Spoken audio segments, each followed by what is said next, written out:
اللہ رب العزت نے نبی پاک صلی اللہ تعالی علیہ وآلہ وسلم کو ایسا عظیم مرتبہ عطا فرمایا جو کسی اور کو عطا نہیں فرمایا۔ عزیزان من، میرے آقا کے سر پر تاج دار ختم نبوت کا سہرہ سجا کے اللہ تعالیٰ نے دنیا کے اندر مبعوث فرمایا کہ میرے نبی کے بعد کوئی نبی نہیں آئے گا۔ عزیزان من، قربان جاؤں، دنیا کی ہر شے جاننے والی ہے، چاہے وہ جاندار ہو، چاہے بے جان ہو، چاہے وہ تنا ہو، چاہے وہ کانٹا ہو، چاہے وہ پتھر ہو، دنیا کی ہر شے چاہے بے جان ہو چاہے جاندار ہو، یہ جاننے والی ہے کہ نبی پاک صلی اللہ تعالی وسلم اللہ کے آخری نبی ہیں۔ عزیزان من، وہ آپ نے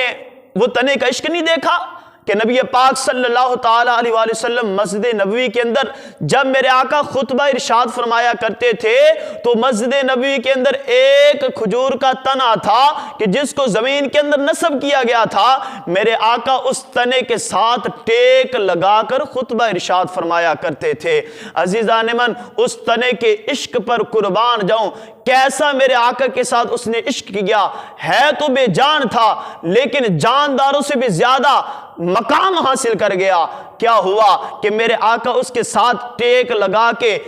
خطبہ ارشاد فرمایا کرتے تھے، وہ برکتیں حاصل کرتا تھا، میرے آقا سے خوشبوئیں لیتا تھا، برکتیں رحمتیں لوٹا کرتا تھا۔ عزیزان من، صحابہ کرام نے بامی مشورہ کیا، کیوں نہ نبی پاک صلی اللہ تعالی علیہ وآلہ وسلم آپ کے لیے ایک ممبر تیار کروایا جائے، ممبر بچھا دیا جائے کہ میرے آقا کھڑے ہو کے خطبہ ارشاد فرماتے ہیں، میرے آقا ممبر پر تشریف فرما ہو کر ہمیں خطبہ ارشاد فرمایا کریں۔ عزیزان من، کیا ہوا؟ صحابہ کرام نے ایک عالی شان ممبر تیار کروایا، مسجد نبوی کے اندر ممبر کو بچھا دیا گیا۔ میرے آقا مسجد نبوی کے اندر تشریف لاتے ہیں، میرے آقا چلتے چلتے جب اس تنے کے قریب سے گزرتے ہوئے میرے آقا ممبر پر آ کے تشریف فرما ہوتے ہیں تو وہ کھجور کا تنا تھا، بے جان تھا، لیکن عشق مصطفیٰ بڑا زیادہ تھا۔ اس نے زاروں کی طرح رونا شروع کر دیا،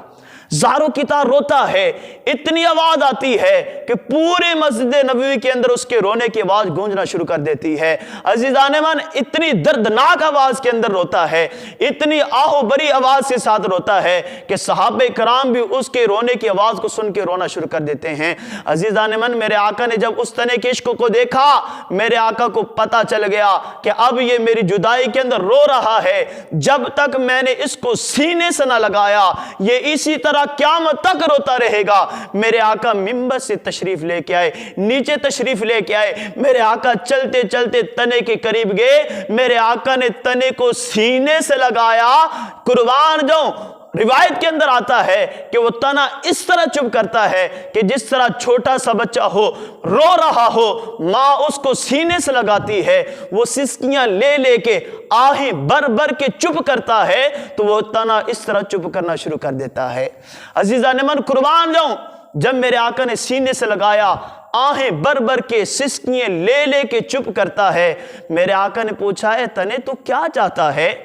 تو کیا چاہتا ہے؟ اگر تو چاہتا ہے تو مجھے اللہ تعالیٰ نے اختیار عطا فرمایا ہے، انا قاسم واللہ یعطی، کہ میں تقسیم کرنے والا ہوں، اللہ مجھے عطا کرنے والا ہے۔ اے تنے بتا تو کیا چاہتا ہے؟ اگر تو چاہتا ہے تو جہاں سے تجھے کاٹ کے لایا گیا ہے وہاں پر پھر لگا دیتے ہیں، اگر تو چاہتا ہے تو تجھ کو جنت میں لگا دیتے ہیں،